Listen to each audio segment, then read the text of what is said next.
tentar sair do local será forçado a retornar. Não empurrem! Caos toma as ruas neste momento. Milhares de pessoas correm desesperadamente em busca de familiares e amigos, com a notícia de que um grave surto viral atinge a população.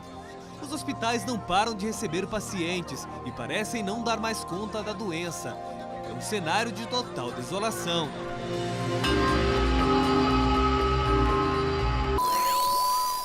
Calma, calma. O que você acabou de ver foi só uma ilustração de como seria uma epidemia.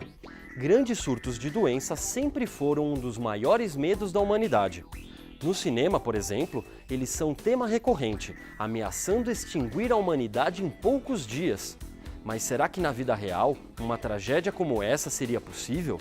É o que a gente vai explicar agora no quadro Ciência ou Ficção.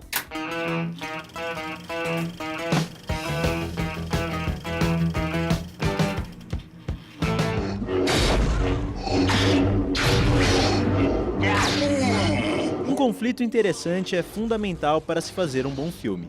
E, para isso, um grande vilão é essencial. Mas esqueça aquele cara grandão com cara de mal.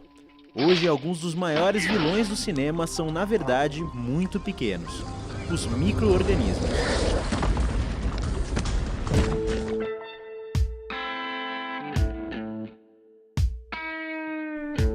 Fungos, protozoários e bactérias são exemplos dessas criaturinhas. Mas o vírus é o mais infeccioso entre eles. Em sua busca por sobrevivência, o vírus se sustenta às custas do hospedeiro, alterando o funcionamento do corpo em que habita. Mas embora possa não parecer, o vírus não é lá tão mal. Tudo o que ele quer dentro do corpo humano é sobreviver. Por isso, mortes em decorrência de infecção viral são como um grande acidente de percurso, pois custam a vida do próprio micro-organismo. Numa situação de infecção, como as frequentes em filmes e séries, existem 3 diferentes estágios. O primeiro, a endemia, dá nome a quadros infecciosos limitados apenas a uma determinada região. Quando a transmissão não é contida a tempo e as condições climáticas e ambientais são favoráveis, o vírus se espalha, levando a um quadro de epidemia e atingindo grandes áreas. Porém, para causar a devastação que vemos nos cinemas, atingindo o mundo inteiro, teríamos de sofrer com uma pandemia, uma epidemia em nível global.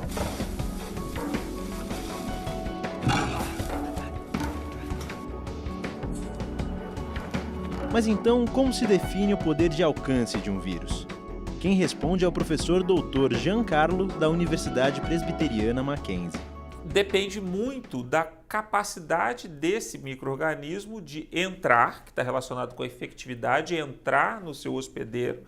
Normalmente a gente está pensando no ser humano, entrar no hospedeiro, e também da que a gente chama de virulência, o quão forte esse micro-organismo é, e aí vai causar a doença. Então está relacionado à infectividade, à força ou à virulência desse micro-organismo e à patogenicidade. Então, a força, que é o quanto ele causa a doença, e a patogenicidade é essa sintomatologia que causa essa doença. Em outras palavras, tudo depende do quão fácil é a transmissão do vírus, quão forte ele é e quão destrutivos são os seus sintomas. Quando o vírus atende a esses 3 fatores, tem-se um quadro pandêmico. Hoje, a AIDS é exemplo disso. Uma pandemia controlada que tomou proporções globais e permanece há mais de 30 anos sem cura.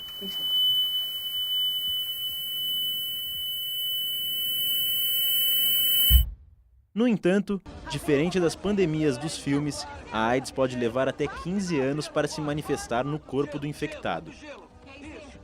Então, será que infecções imediatas, daquelas que te deixam doente na hora, são realmente possíveis? Eu não vou te dizer que existe vírus que em poucas horas vai causar uma alteração visual, mas em alguns dias sim, 2, 3 dias, eles são capazes sim de causar que a gente chama de período de latência. Período de latência é o espaço de tempo em que o vírus age no corpo do hospedeiro. No caso da gripe, por exemplo, esse período dura entre 5 e 7 dias. vírus mais virulento, pode ser capaz a gente começar a ter os sintomas sim. Agora, daí a ele... Então, a gente tem os primeiros sintomas e a gente tem até a causa, né, que a gente sempre pensa na mortalidade, né? Entre o início do sintoma e a mortalidade, a gente tem o período da morbidade, né? Aquilo que vai causar, então, o afastamento da pessoa das suas atividades, a dor, né? Porque o sintoma pior, né, que a gente sente é de dor, daquele cansaço. Nesse estágio, o indivíduo deve buscar auxílio médico imediato e evitar o contato direto com outras pessoas.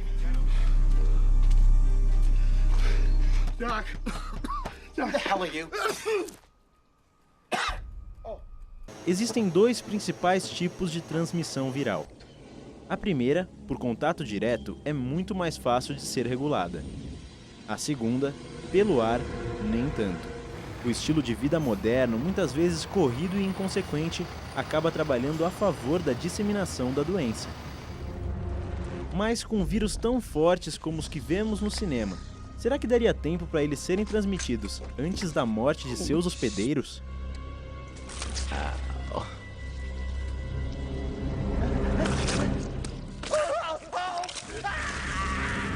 Ela mata depressa, mas a gente tem que levar em consideração qual é o mecanismo de disseminação. Então, assim, se a velocidade de disseminação, se o tempo de latência é muito curto, 1 dia, 2 dias, eu tenho uma replicação muito alta, mesmo que a pessoa morra, ele já transmitiu, né? Então, isso está relacionado ao tempo de latência, isso vai estar relacionado à transmissibilidade do vírus.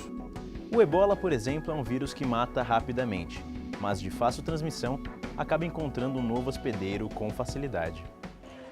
A falta de higiene e principalmente cuidado com os alimentos é outro agravante considerável. Mas, se rapidamente alguém pode bolar um antídoto, por que devemos nos preocupar com esses riscos? Porque na vida real, não é bem assim. O desenvolvimento de uma vacina ou medicamento leva de 10 a 15 anos. Não dá para em 2 dias, 1 semana a gente conseguir, infelizmente. Por quê? Porque eu preciso de provar, eu conseguir provar que aquilo de fato funciona, né? E existem modelos, né? Então eu tenho que provar em um modelo in vitro, né? Então, na célula, depois eu tenho que provar que aquilo funciona em um modelo animal, e aí a gente tem uma série de discussões hoje do uso de animais, né?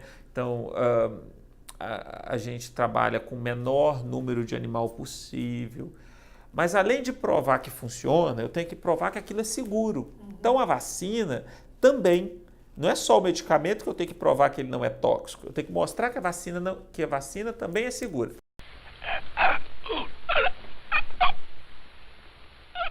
Então, pode esquecer aquelas vacinas e curas milagrosas desenvolvidas em poucos meses.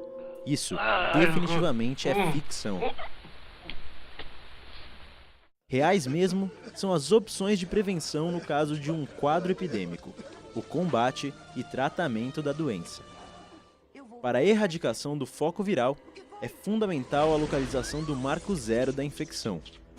E, no tratamento dos infectados, isolá-los, tratar os sintomas e, na maioria dos casos, esperar que o sistema imunológico do paciente combata a infecção. Nesse caso, é óbvio que se a gente não tem um tratamento, o número de mortes será bastante alto, né? Porque o organismo provavelmente não conseguirá sozinho debelar a infecção. Alguns sim, mas não todos. Com a globalização e a internacionalização crescente no mundo, os riscos de uma epidemia tornar-se pandêmica existem. No entanto, a ideia de um supervírus capaz de dizimar boa parte da população ainda é apenas, como muitos bons recursos de Hollywood para uma boa história, pura ficção.